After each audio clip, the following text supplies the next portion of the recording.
Iniciamos esta edición de El Campo, la Industria Verde, analizando el conflicto que se ha generado entre Estados Unidos y China, entre Trump y Xi Jinping, que ha derivado en un lío fenomenal en los mercados de productos agrícolas y también en otros mercados.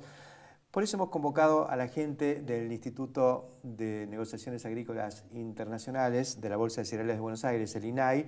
Estamos con Sofía Perini y con Nicolás Jorge, dos jóvenes economistas que vienen analizando esta cuestión. Y bueno, queríamos que nos pasen un poquito el panorama. ¿Cómo están viendo este conflicto? ¿Qué impacto está teniendo, Sofía?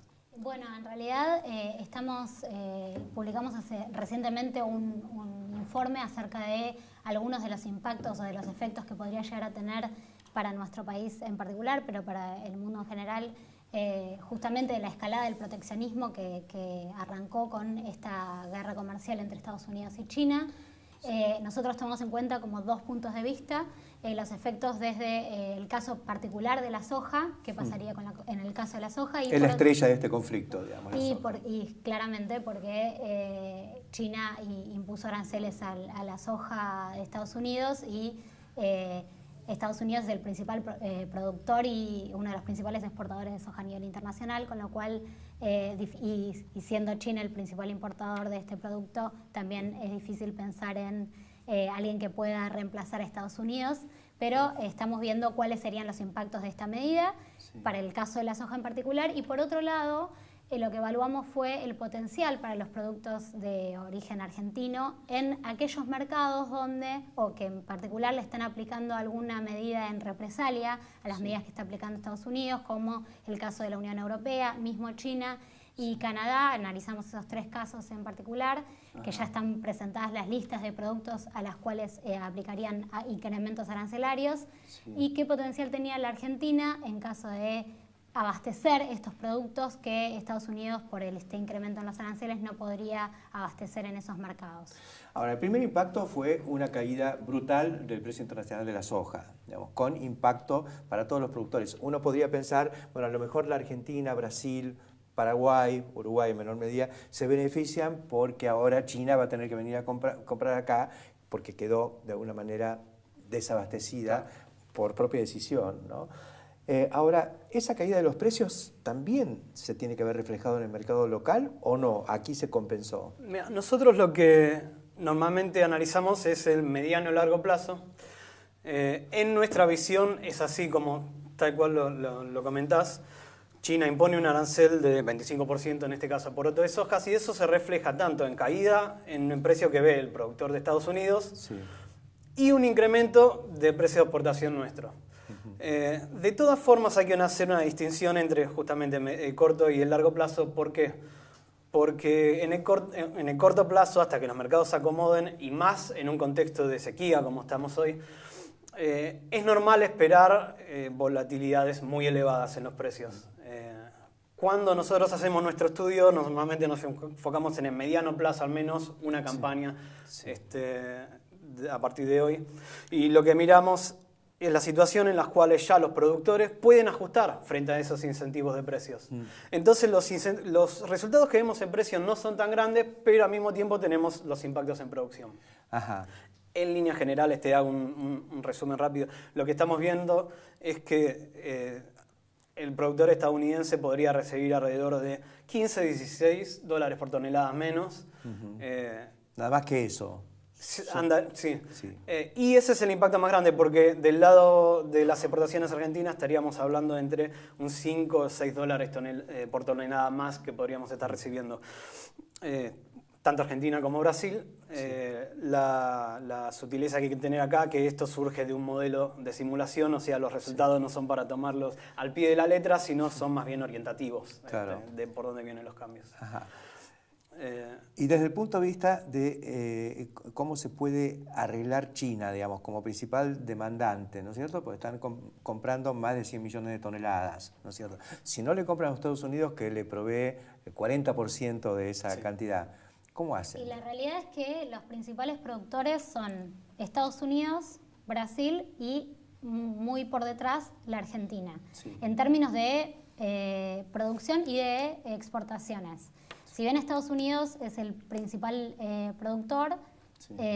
Y después viene Brasil. Brasil lo supera un poco en exportaciones, pero alrededor de 40% de las exportaciones mundiales proveen cada uno de esos países, y después Argentina bastante por detrás con el 10%, un poquito menos. Sí. Con Sobre lo todo cual, porque Argentina no exporta poroto, exporta harina y aceite, con lo cual... Y biodiesel son productos de valor agregado, pero que no es lo que compra China, digamos. China no es un mercado importante para el complejo soja argentino. Exactamente. En comparación con otros. En realidad, y China importa más del 60% del poroto de soja a nivel internacional, con lo cual es el principal comprador, siendo Estados Unidos uno de los principales proveedores, difícilmente, y productores, difícilmente haya alguien que pueda reemplazar en volumen al menos la producción de Estados Unidos. ¿Y entonces cómo se van a arreglar? Es interesante justamente el punto que tocas. China prevé la aplicación de aranceles, en realidad aplicó aranceles al poroto, pero no está prevista la aplicación de aranceles a aceite de harina. Ahí lo que tenés como resultado es una caída en el precio de poroto en Estados Unidos, e incluso, que eso es algo cuando hicimos la simulación no lo prevíamos, pero tiene sentido cuando uno lo piensa después, Estados Unidos tiene un mayor incentivo para procesar localmente el poroto. Y en cierto sentido eso también actúa en detrimento de la industria local argentina, porque Estados Unidos podría estar volcando algo más de harina, aceite al mercado.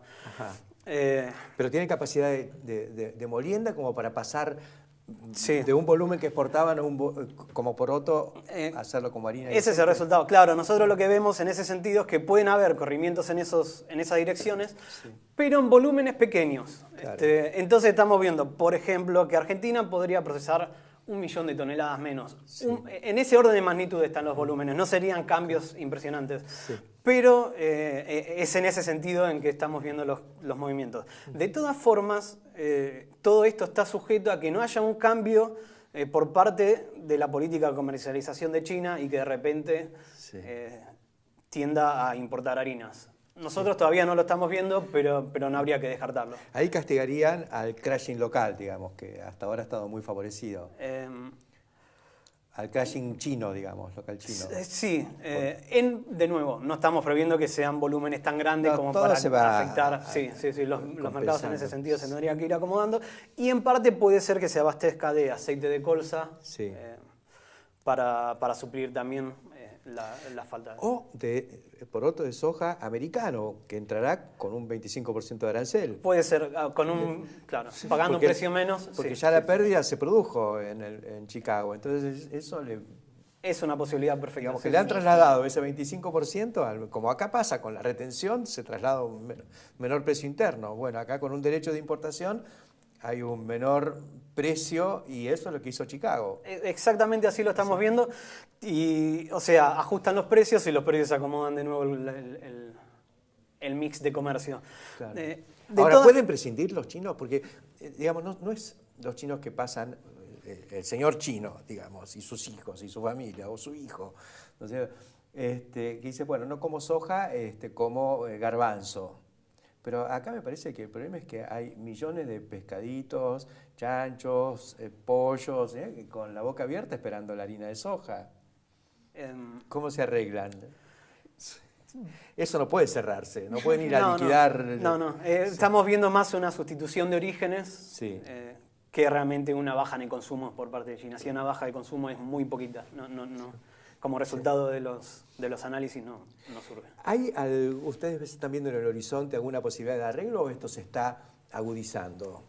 En realidad, en un inicio lo que había sucedido es que de alguna manera se habían sentado en una mesa de negociación Estados Unidos y China y había como un principio de acuerdo, pero luego avanzaron las medidas que aplicó Trump. Y bueno, el resto de los países reaccionaron a través de la aplicación de distintos tipos de medidas, lo cual hizo que a su vez Estados Unidos vuelva a amenazar esto más recientemente con aplicar nuevas medidas sobre un monto de 200.000 millones de importaciones chinas, con lo cual y China también respondió a esa nueva medida que aplicaría o anuncio de medida que aplicaría Estados Unidos con con nuevas medidas, no solamente en el comercio de en bienes, sino escalada. sobre, digamos, cuantitativas y cualitativas, describían los propios chinos, con lo cual en realidad lo que estamos viendo es que esto parece estar comenzando y esperemos que no, pero la realidad es que lo que estamos viendo, y es algo que seguimos día a día, es un mundo raro, un mundo multipolar, ¿no es cierto? Por un lado China venía creciendo y viene creciendo y qué sé yo, Trump quiso ponerle un freno a eso, pero terminamos viendo que Trump se reúne con el primer ministro de Corea del Norte, se reúne con Putin, ¿no es cierto? Y con China las cosas están que arden, es más que interesante. Independientemente de cómo se resuelva la negociación, lo mejor a nivel de comercio mundial y a nivel de crecimiento mundial es que se resuelva por vía de la negociación. Claro. Existe la alternativa de que el conflicto termine, de hecho algunos países ya hicieron presentaciones en la Organización Mundial de Comercio. Sí. Y los China creo que fue la OMC, sí, insólito. Y los plazos que maneja la Organización Mundial de Comercio son lentos, entonces siempre es menos costoso si se alcanza una solución vía negociación, ¿no? Por otro lado, en esta nueva configuración, lo que supongo que se está dando es que, bueno, Estados Unidos deja de abastecer a China, a algún lado tiene que mandar su poroto, al crashing interno de Estados Unidos o otros mercados, ¿no es cierto? Esos otros mercados están desabastecidos porque China va a absorber lo que le vendía Brasil, por ejemplo, a Europa y a Argentina mismo. Entonces, Estados Unidos va a ir con su mercadería a Europa. Va a haber, como hay vasos comunicantes en esto, por eso ustedes están viendo que el precio cae un 15% y a nosotros nos puede favorecer en un 5% y no son cosas que muevan demasiado la aguja finalmente. Tenés un reacomodamiento de los mix, de las participaciones de los distintos mercados en todos los destinos. Y no es solamente la soja, digamos, los productos que se ven, en el caso de China es el producto que más se menciona porque es uno de los principales productos, pero hay otra serie de productos que tanto en las listas de China como de los restantes socios comerciales de Estados Unidos que también están aplicando medidas y que de hecho podrían afectar, digamos, se podría realizar o llevar a cabo una reconfiguración de varios de estos productos o desvíos de comercio, desplazamientos de un lugar de un destino a otro.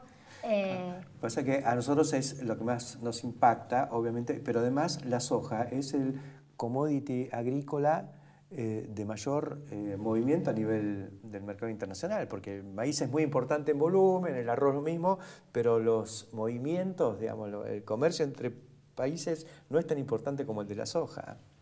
Algo importante también que nosotros solemos remarcar desde la Fundación es que en realidad esta situación es temporal, además de incierta. Sí. Y que nosotros, si bien planteamos algunos escenarios con potencial o oportunidades comerciales para la Argentina de esta situación, lo importante es poder garantizar el acceso a esos mercados de forma sostenible, digamos, en el mediano o largo plazo. Nuestros análisis en general se enfocan más en análisis de mediano o largo plazo y esto está abarcado principalmente por las negociaciones comerciales. Entonces, de alguna manera, lo que planteamos es que todos estos beneficios que hoy está obteniendo o que podría llegar a obtener de esta reconfiguración del comercio internacional de los distintos productos, en realidad la idea es poder avanzar sobre algo que sea sostenible en el tiempo y que se quede establecido en algún tipo de acuerdo, por ejemplo, de negociación. Desde otras negociaciones, digamos, con la Unión Europea sabemos que se está negociando, con Canadá se inició también una negociación desde el Mercosur.